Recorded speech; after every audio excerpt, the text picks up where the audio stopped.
أهلا بحضراتكم من جديد. هنتكلم في هذه الفقرة عن السكتة الدماغية اللي بتعتبر من الحالات الطبية الطارئة جدا اللي ممكن ان هي تتسبب في تغيير كامل لحياة الإنسان في لحظات بسيطة.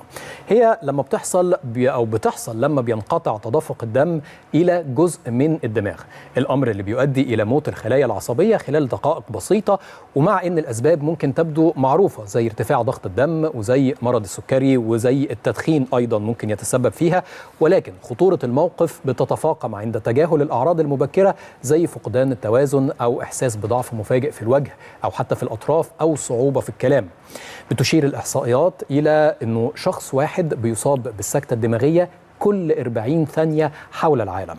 في هذه الفقرة هنناقش مع حضراتكم إزاي ممكن تقليل نسبة المخاطر وإزاي تقليل نسبة الإصابة حتى بيها لا قدر الله.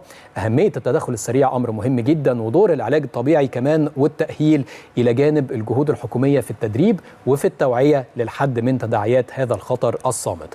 بيشرفنا في الاستوديو للحديث حول هذا الموضوع الأستاذ الدكتور أحمد البسيوني، أستاذ المخ والأعصاب بطب عين شمس ومدير وحدة السكتة الدماغية بطب عين شمس. صباح الخير على حضرتك يا دكتور. صباح النور واهلا بحضراتكم واهلا بالساده المشاهدين. اهلا بيك يا دكتور. وطبعا احنا بنتكلم عن موضوع خطر جدا وللاسف منتشر شويه الفتره الاخيره، بس بشكل مبسط كده عايزين نقول للناس في البدايه ايه هي السكته الدماغيه وليه انتشرت مؤخرا.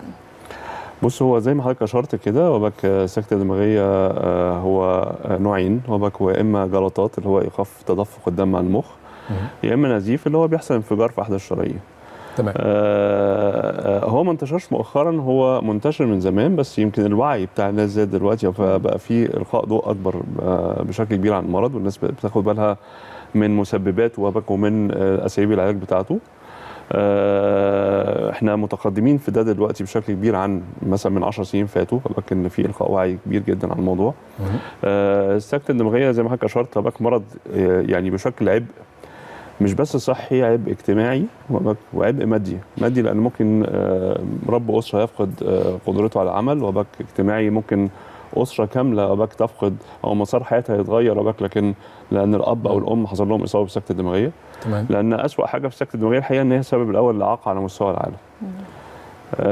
والسبب الثالث للوفاه، بس الاعاقه الحقيقه دي كمان ممكن ما تبقاش جاست هبك اعاقه بشلل زي ما حضرتك ناس بس متخيله، ممكن تكون اعاقه ذهنيه، ممكن تكون اعاقه بصريه، ممكن تكون اعاقه في القدره على التحدث او الفهم. فاحنا عندنا اشكال مختلفه من السكته الدماغيه وللاعاقه، مش بس هبك قصه الشلل. الخطوره طبعا انه احنا عندنا في بلدنا 250,000 حاله كل سنه. الخطوره ان على مستوى العالم في شخص من كل 4 اشخاص بيجي له سكته دماغيه. فطبعا هو مرض منتشر بشكل كبير جدا وبشكل عبء على العالم كله. طيب يعني نبدأ مع حضرتك كده بان احنا طبعا بنقول دايما الوقاية خير من العلاج. هل في طرق للوقاية؟ ايه اهم مسببات الإصابة بالسكتة الدماغية وازاي نحاول ان احنا نتجنبها؟ وهل في ليها علاقة ايضا ببعض العادات الصحية بشكل او باخر؟ بص حضرتك، مسببات السكتة الدماغية المخ بيتلقى الدم من القلب. فاحنا عندنا قلب لازم يكون قلب سليم، عندنا مكونات بتاعتنا اللي هي الدم لازم يكون المكونات بتاعته سليمه، وعندنا شرايين اللي بتوصل الدم للمخ لازم تكون سليمه، ما تبقاش مسدوده. ما هياش مسدوده، اللي احنا بنسميه تصلب الشرايين. بالظبط. وتصلب الشرايين دي مشكله عالميه، هي بتسبب اجمالا اكثر من 50% من حالات الوفيات في العالم.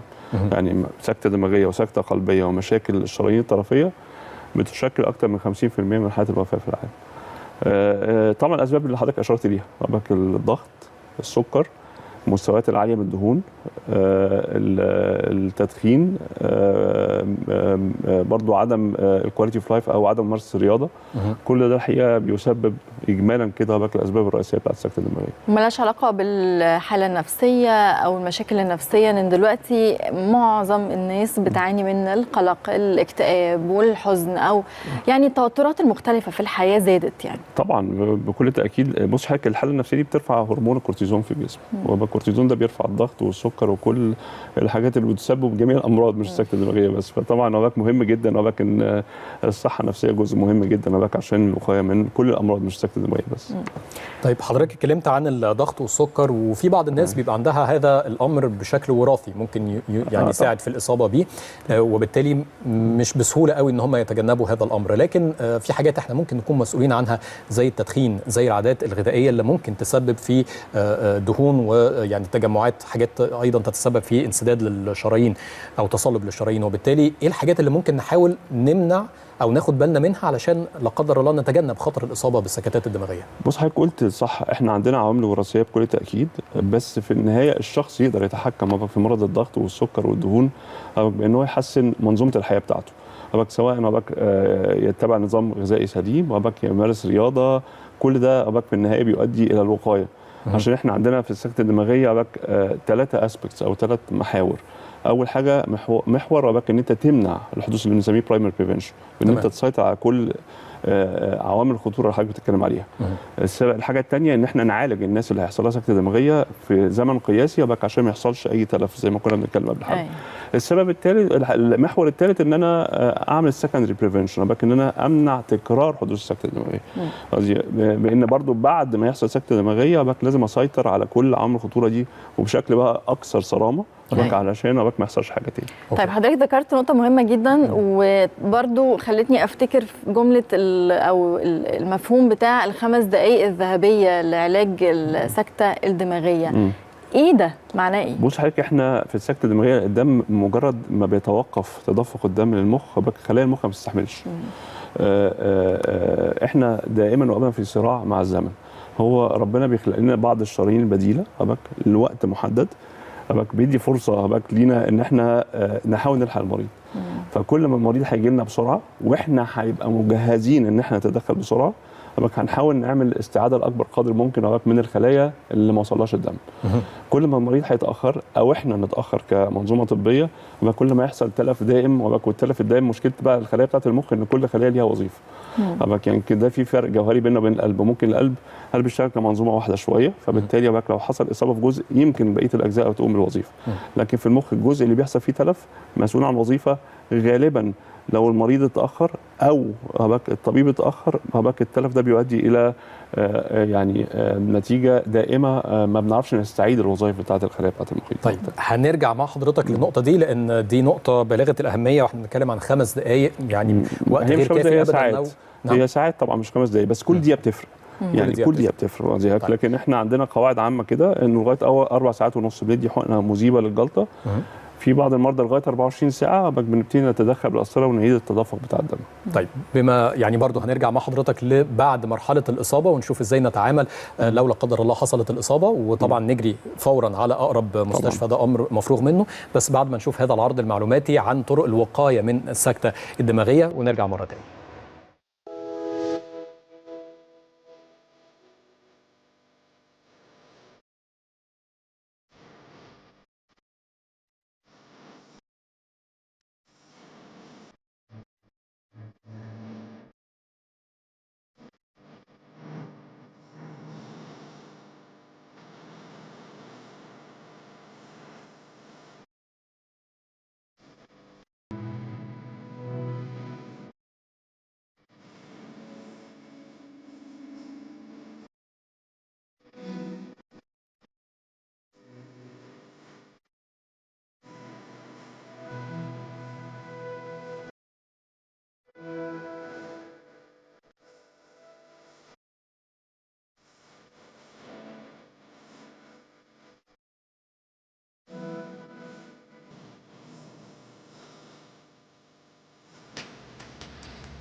طيب دي كانت مجموعة من النصايح عشان نعرف ازاي نحاول نقي نفسنا لا قدر الله من الإصابة بالسكتة الدماغية. هنكمل حديثنا مع دكتور أحمد البسيوني، أستاذ المخ والأعصاب ومدير وحدة السكتة الدماغية بطب عين شمس. والحقيقة دكتور حضرتك كنت بتتكلم عن لا قدر الله عند الإصابة، أول حاجة تنبهنا إن في إصابة بالسكتة الدماغية ونقدر يعني نحدد على طول منها بسرعة إن دي سكتة دماغية ولازم نتحرك بأسرع ما يكون، وأول إجراءات ممكن نحاول نعملها على ما يصل الإسعاف أو نصل إلى المستشفى.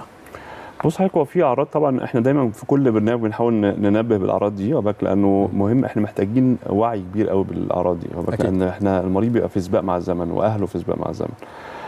اشهر اعراض طبعا ان بيحصل ثقل في الدراع او الرجل، كان بيحصل اعوجاج في الفم، تقل في اللسان او مشكله في الكلام وباك، ممكن الشخص يفقد القدره على الكلام او الفهم. مشاكل وباك في الابصار وباك، يا اما فقدان سريع جدا او يعني مفاجئ في الابصار او ازدواجيه في الرؤيه، او دوار شديد جدا او دوخه. كل الاعراض دي لازم تبقى انذار. دي اعراض الجلطات. اعراض النزيف نفس الاعراض دي، بس ممكن يكون مصاحب معاها صداع شديد جدا، بس عشان الناس بس ما تفزعش، بيبقى صداع غير مسبوق، صداع اقوى صداع المريض بيوصف ده اقوى صداع حصل لي في حياتي. مش حاجه كده تعدي عليك، عشان طبعا الصداع ده بيحصل ل 95% من الناس، فكل الناس كده هتهرع ويجي لها قلق. لكن في النهايه مجرد ما المريض يحس باي عرض من الاعراض دول، هيعمل ايه؟ ما يعملش اي حاجه، ان هو يتوجه بسرعه جدا لمستشفى كبير ومجهز. طيب دكتور احمد، اتفضل. مفيش اجراءات ممكن تعمل في البيت. صعب، غلط جدا المريض ياخد دواء من نفسه. ممكن ابقى اعراض النزيف والجلطه، ولا اسبرين او حاجه بيقولوا ده بيساعد شويه، لانه اعراض النزيف زي اعراض الجلطه، فحضرتك لو خدت ابقى الادويه المسيله دي ممكن يكون المريض يكون عنده نزيف لا قدر الله حد بتسيل الدم اكتر. والحاجه الثانيه انه العلاج اللي احنا بنستخدمه الاذابه، ابقى انت حضرتك كده بتعمل بلوك. لو خدت ادويه سيوله ابقى كانها دي، وفي الاخر ادويه السيوله دي مش علاج للجلطه، هي وقايه من الجلطه.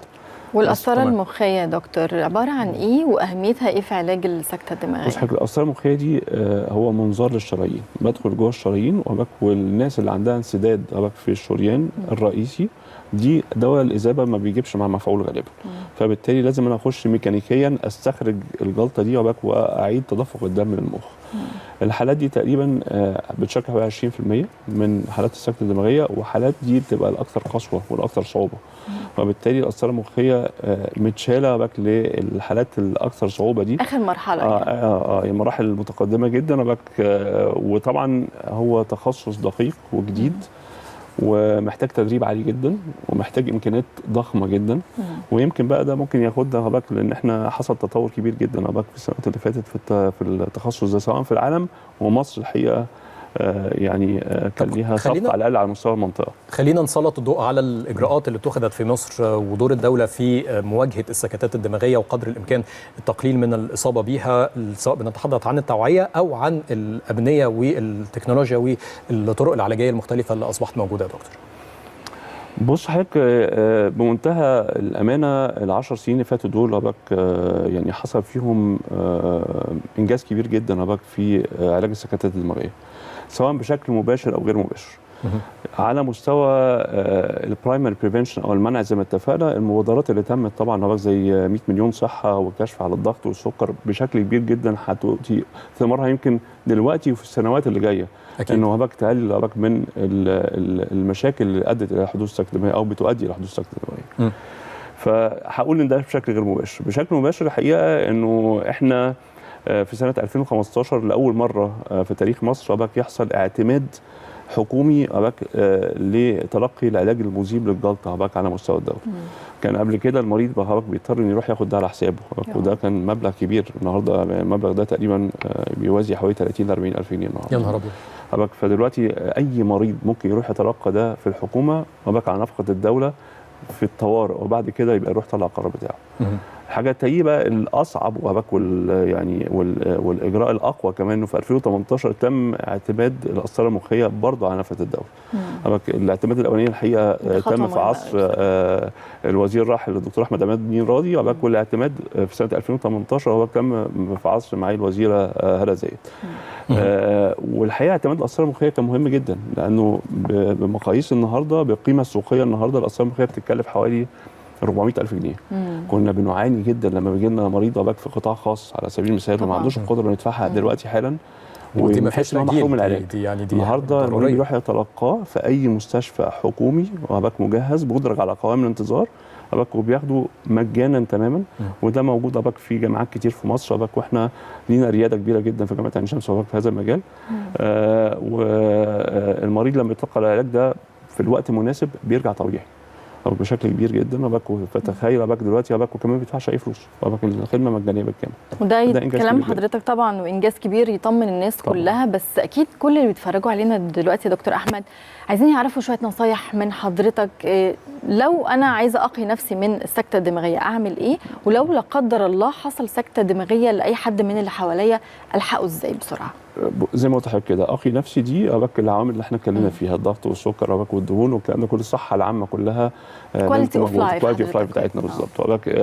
حصل لي اي عرض من الاعراض اللي اتكلمنا عليها بسرعه جدا اروح لمستشفى كبير مجهز، مستشفى جامعي، مستشفيات وزاره الصحه كبيره.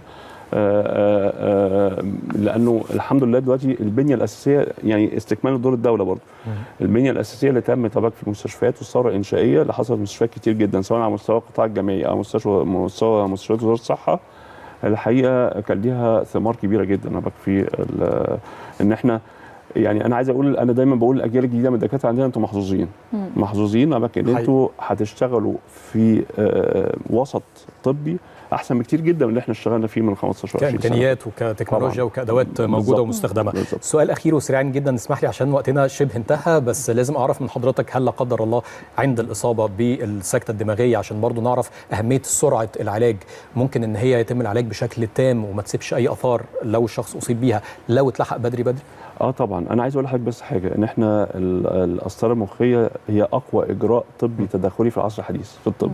احنا عندنا حاجه اسمها نمبر نيدد تو تريت، ولكن انت بتتدخل في كام عيان عشان تنقذه. في القسطره المخيه 1 2، يعني من كل شخصين انت لو تدخلت في واحد هترجع واحد فيهم هيرجع طبيعي. فده الحقيقه بيخلينا انه يعني انا بقول دايما هو تنطبق على الايه الكريمه ومن احياها فكانما احيا الناس جميعا. طبعا ونعم بالله، ويا ربنا يحفظ الجميع يا رب ان شاء الله. بنشكر حضرتك على كل هذه المعلومات، ودور التوعيه هنا حسب برضو ما حضرتك وضحت لنا مهم جدا جدا جدا، وبنحاول عشان كده ننشر كل هذه المعلومات مع حضراتكم مشاهدينا الاعزاء، مع دكتور احمد البسيوني استاذ المخ والاعصاب ومدير وحده السكته الدماغيه بطب عين شمس. الف شكر لحضرتك على وجودك. شكرا يا دكتور، نورتنا. ميرسي جدا.